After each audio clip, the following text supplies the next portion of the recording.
Courtney. Welcome back. How are you doing? I'm doing good. How are you doing? I'm doing all right, thank you. So, this is our second session together. Last session, we chatted a little bit about different things. Just to recall, we chatted about kind of your recent trauma with your ex-boyfriend, and that's kind of what brought you into the shelter. Mm-hmm. It's probably been about a month and a half now, if Mm-hmm. I'm right. As well as we talked about incorporating animal-assisted therapy into the rest of your sessions. Mm-hmm. So before we begin anything, I just want to double check, are you still okay with having animal-assisted therapy in your sessions? Yeah. Yeah? Sounds good. Awesome. And another thing is, are you wanting to talk about your trauma today, or it's kind of up to you? Because I don't want to put you in a position where you're going to feel uncomfortable. I feel like I'm ready to talk about it today. You? Well, I'm very glad to hear that, and I hope, or hopefully I can be of help to you during this session. So before we begin anything, I have our therapy dog. Now, she is still in training, so she might be still a little bit excited, but her name is Bailey, and she is a few months old, and she is very, very lovable, and I'm going to bring her out. We're going to let you kind of talk with her. She'll get to know you a little bit, and then we'll just proceed as it feels like the right time to do so. Okay? Okay. Right.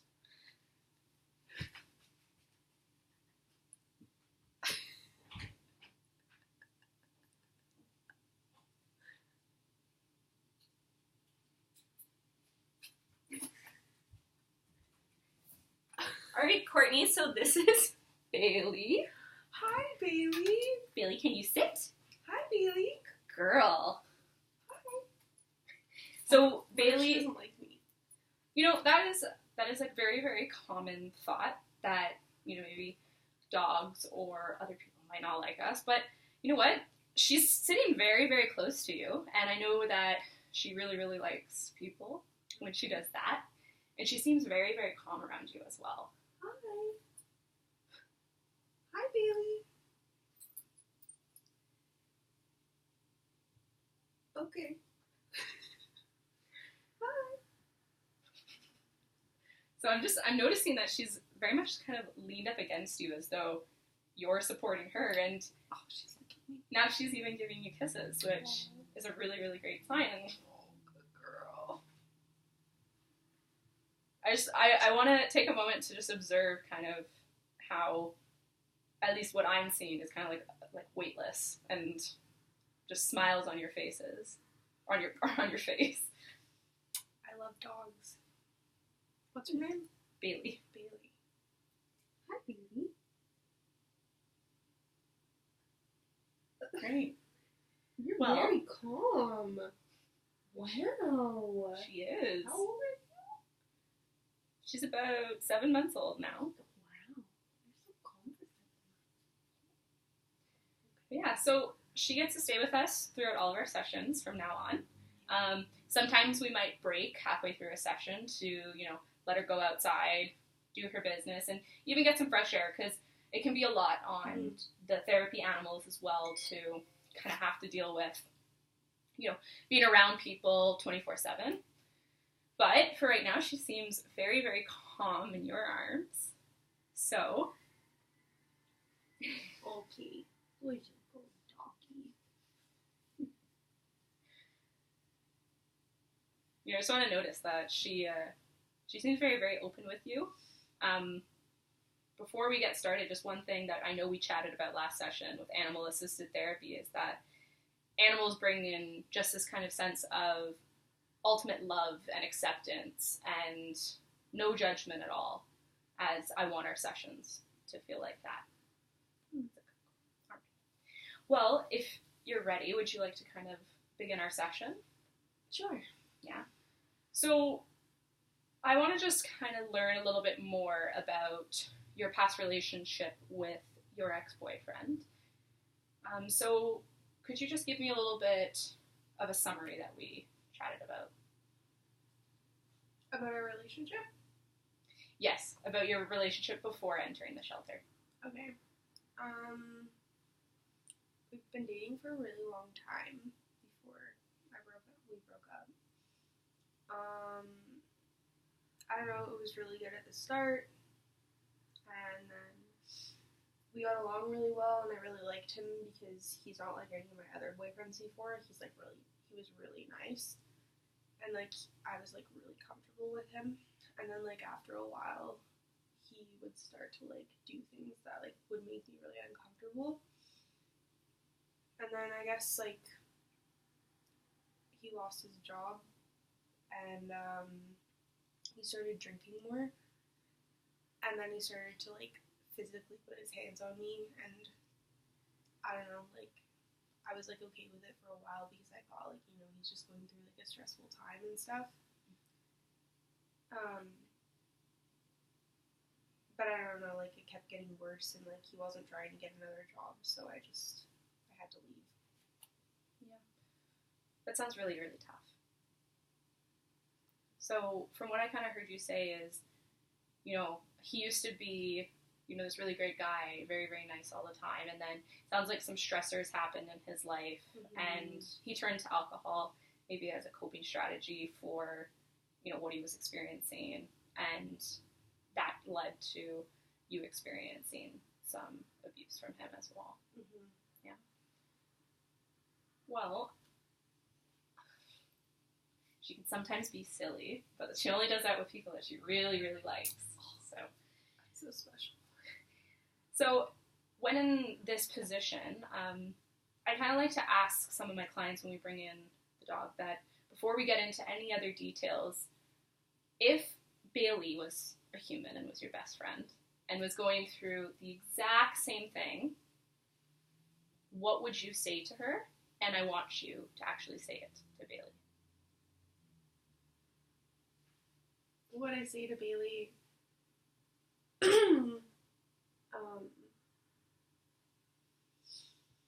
if she was going through an abusive relationship, or if she just broke up with her boyfriend. If she had experienced an abusive relationship. What advice would I give her? Yeah. Bailey, does she have to look at me? She doesn't have to look at you, but she is listening. She just looks very, very relaxed with you. Okay. This is silly, I feel. You know, it definitely can feel silly because, you know, we're talking to a dog, and obviously they can't understand the words that you're saying. And, you know, we might have to giggle a little bit because it is so funny that we're saying, oh, hi there, these are all my problems. But just like this exercise is to hear what you would say to someone else out loud, and actually like hearing the words of you providing that advice to someone instead of you just telling me, oh, well, I would just say this, this, and this. Okay. I would say, I guess, Bailey, you deserve a lot better than your boyfriend. But, you know, sometimes maybe you don't, I don't know. But you should not be with that person if they physically harm you. I think that's what I would say. I think that's a really, really good thoughts and reflections that you just experienced. And even so, I just want to observe that Bailey is fully asleep. She is, she's obviously extremely, extremely calm with you. She doesn't seem like she's listening to me very well. Sorry. Sometimes it doesn't feel that way, but again, you know, it's not about them, you know, being as attentive as us humans are with each other. It's more about them just being in the room and knowing that anything we say to them, they aren't judging us for, and they are accepting us. She's very calming. Glad to hear that. One thing I do want to kind of pull back to was when you were providing this advice to Bailey, you had said, I believe it was along the lines that you deserve better, or maybe you don't. Yeah, I think I said that. Could you kind of like elaborate for me a little bit on what you meant by that maybe she doesn't deserve better as well? Like, Bailey would deserve better because, like, look at her. She's so sweet. She's very sweet. What prevents you from thinking that you also don't deserve better? I don't know. I suck most of the time. I don't know. I'm just like lazy and like, I don't know. I feel like no one. I feel like it was really hard for me to leave him because I felt like, you know, no one's gonna want me, or like, I don't know, I'm not good enough for anyone else or anything like that. Like, I just don't feel. I don't know. I don't feel good about myself, I guess. So maybe I deserve what I got. I don't know. It seems as though, and please correct me if I'm wrong, that you're kind of maybe internalizing some of the stuff that happened to you and maybe even placing some blame on yourself. Well, like, it is my fault, most of it, I feel like. Like, I was being so annoying. Because I was, like, badgering him to get a job or, like, look for another job. And he was just, like, I don't know, not ready to do it. Like, it's his life. I should, like, let him do what he needs to do, I guess. And so, and that's what he said to me. And, like, then, like, I just kept going and going. So he just, like, hit me. Like, I wouldn't shut up. So, like, maybe I just deserve to be pushed against the wall or whatever. I don't know. It seems like kind of with that root of the problem, or not the problem, but the root of what happened when, you know, you were saying that you were badgering him, is more that kind of came out of care and love for him to want to succeed. I want him to succeed and do well. But, like, he told me that I should stop, and I didn't. So, like, how else is he going to get me to stop if I won't shut up? That's fair. Okay. I think I understand where your thinking is. I'm wondering if you would be willing to maybe let me bring out a tool that might help us kind of work through these feelings of blame. Yeah, so. Yeah. Tool. It's called a responsibility pie. It's not an actual pie, unfortunately, but we can vision it to be an actual pie if we like it. But ultimately, I have a little piece of paper here. It's just, we start off with a circle with a little dot in the middle, and we're going to make a pie chart. Okay. So before we start anything, I'm just going to pick up my thing just so we have something to write on. We're first going to kind of just list off everyone who was involved in this situation that might play a role in what happened. Okay. Me. Okay, so you. Boyfriend. Yeah, so we definitely know that you are part of it because that's where we're feeling these feelings of blame. So we're just going to put you up here in the corner for right now. So I'm going to write your name, Courtney. And you said your boyfriend as well? Mm-hmm. John. That's right, John. Other than you two, who else do you think may have played a role in, or actually, you know, it doesn't even have to be a person, it could even be a factor of some sort that may just have influenced what had happened or what's leading you to place this blame. You mean like him losing his job? Yeah, that's definitely one. So maybe like losing job, that could have been, as we see it, kind of a stressor that may have been a factor associated with it, for sure. Anything else? Alcohol. I remember you mentioning that he kind of turned to alcohol after losing his job, and then that's when some of the abuse had occurred, correct? Yeah. I don't know.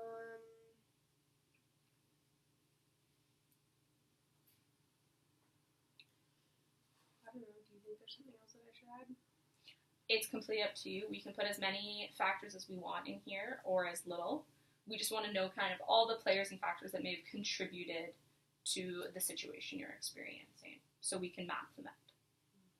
So can you think of anything else from either associated with the overall situation that may have influenced what's happened, or just played a minor role?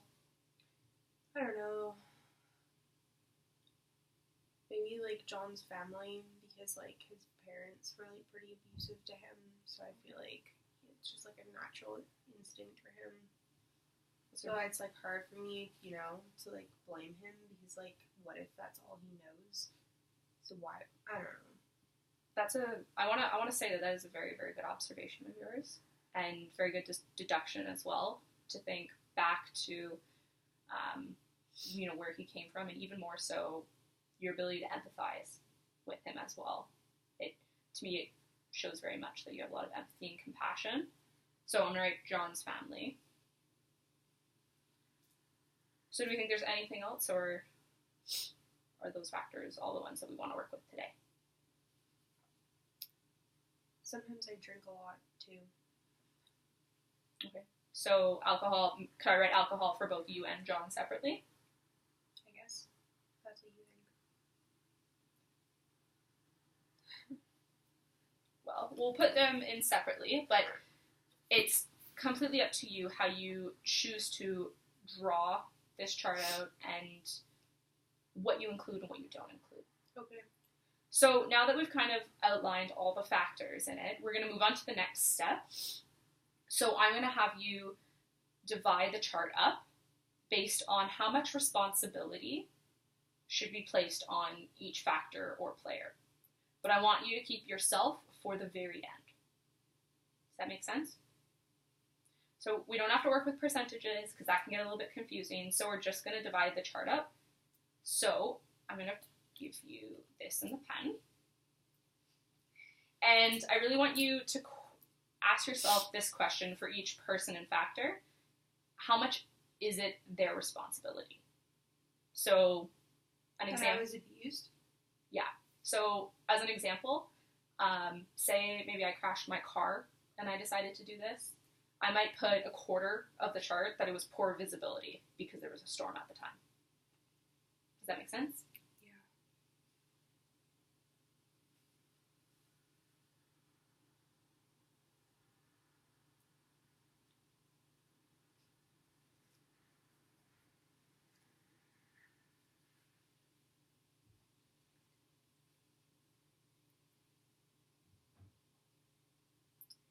Okay.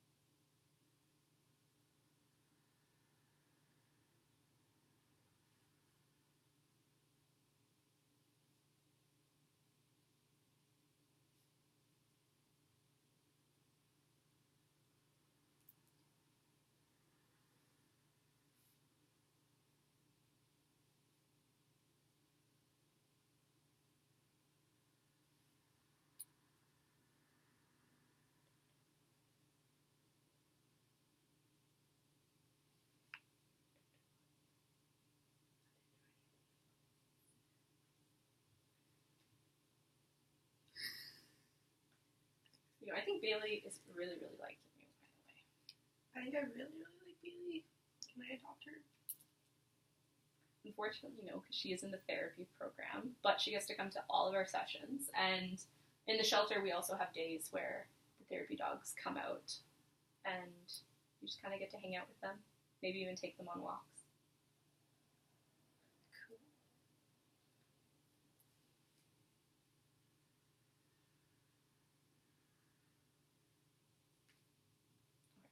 You done? Um, Other than adding yourself in just yet? I guess so.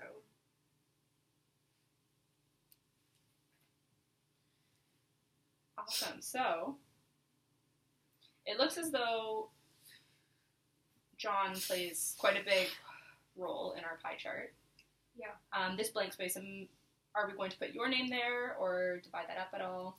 I don't know. You don't know? No. What don't you know about it? Could you explain that to me? Well, I don't know how much responsibility I should have in this situation because I feel like it really should be a lot, but like I also feel like it's John's fault. Okay, so do you think maybe just tentatively we can put your name in there and then take a look at the overall chart?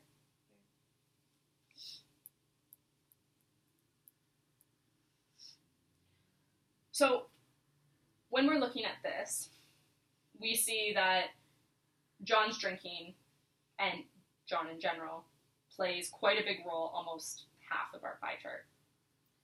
Yeah. And the loss of job plays a little bit, maybe a quarter-ish. And John's family's abuse also almost plays an entire half. And you yourself are just a quarter. So when we're looking at this responsibility, I want to ask you, what does it feel like to see this? To see that there is less responsibility on you and more on the other factors associated with this situation. Like, when I look at it, it makes me feel a little bit better, because, like, I don't blame myself as much, but, like, it's hard, too, because I also feel like I'm, like, still to blame. Like, I didn't see that John's more to blame in, like, his situation, but I don't know. So I want to focus on the second part of what you just said, that John is more to blame, and maybe parts of his life and other factors that are associated with him. And I want to know, how does it feel to say that out loud? That John is to blame. I've never really thought that before. I always think it's my fault, because I keep doing stuff to make him angry or make him upset. Mm-hmm. So it feels kind of good. Feels good? Yeah. Usually when we do these responsibility charts, it gives us a visual to see that, you know, maybe it's not always all our fault or all of someone else's fault. It can always go either way, maybe if we're placing that blame on someone else. Mm-hmm. But right now, because you're placing that blame on you, I just wanted to take a minute so we could visualize that in this situation, you actually play a very, very minor responsibility in this. And I know that it seems as though you are having a lot of strong feelings that it is all of your fault. But I want us to resort back to this each time to see that there are other factors in play. Mm-hmm. Does that make sense? Mm-hmm. Yeah. Yes. So from that, I'm wondering just how are you feeling overall about your responsibility, the blame, and the situation in general? I feel like maybe it's like less my fault now. Mm-hmm. Or his fault. Well, I'm glad to hear that, because at least from my mind as an outsider, my point of view is that there's not a lot to place blame on you. It seems as though a lot of your actions were out of care and love. And obviously, we know that you're a caring and loving person, because Bailey almost passed out as soon as she got next to you, which not all dogs usually do that. They need to be in a very comfortable and safe environment with another person. So, kind of moving forward, is there anything else from this situation that you're struggling with or would like to chat about? No. Okay. So, I do have some homework, and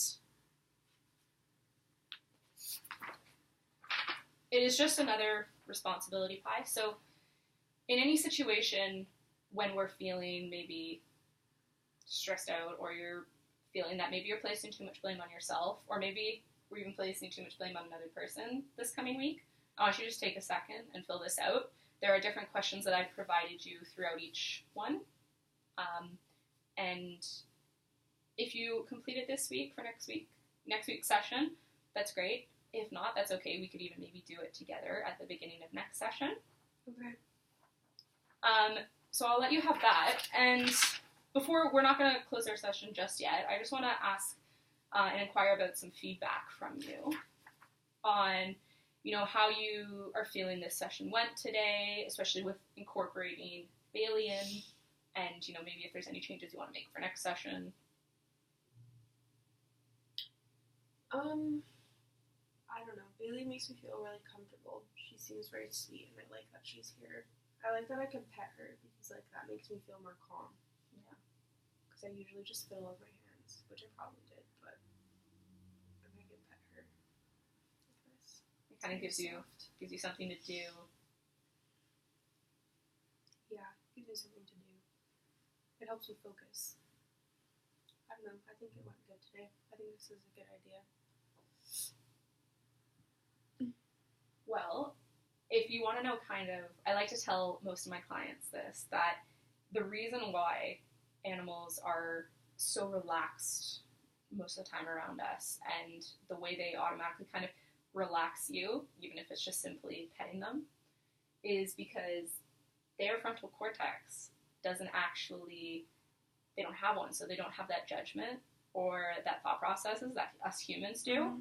When you know you're maybe walking in the mall and you're thinking, everyone's looking at me, everyone's worrying me. They don't have that.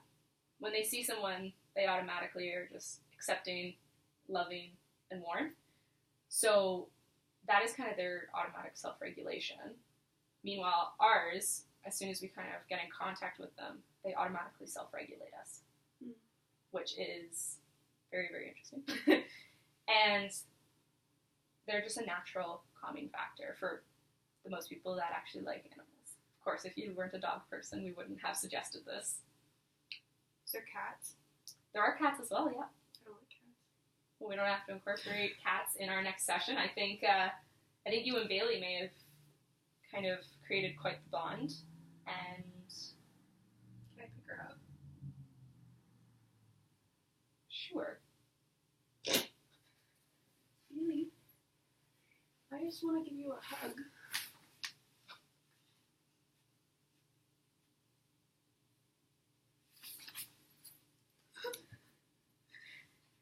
Sometimes she just gets a little bit uncomfortable. Did she wake you up from a nap? I think she woke you up from a nap. Bailey. You see her? Bailey. Come see. Sometimes they need some redirection. See? I bug the dog. It seems as though she still very much cares for you. She looks like she's very tired today. Are you sleepy? It's your first client of the day. Wow. You've got a lot of Lie work down. to do? Bailey, lie down. Good girl. Good job, Bailey. You're so smart. Yeah. So, to kind of wrap up our session from today, I'm wondering, how you're feeling about your blame now that we've done the responsibility chart, that you've had a chance to hug Bailey and relax a little. I feel better. Yeah. I'm really, really happy to hear that, and I'm wondering if kind of in future when we're having that blame and stuff, this is one part of the homework. Mm-hmm. You don't have to fill it out like I said, but if you are feeling, even that it's happening again with the same situation, it's very easy to always draw a circle and kind of just create a responsibility chart just so you can see it out again. And even so, I'll provide you a photocopy of the one we did today as well, as a reminder. And yeah. This looks good. Awesome. Well, I'm happy to hear it. Is there anything else you'd like to chat about before we wrap up? No. That's all. Okay, awesome. Well, I'll look forward to seeing you next session. Okay. And would you like to say goodbye to Bailey before we go? Oh no, I'm gonna keep her. Well, Bye, we can definitely keep her in our sessions. Bye, Bailey. Bailey, can you say goodbye? Goodbye. Oh, don't touch me. Bailey.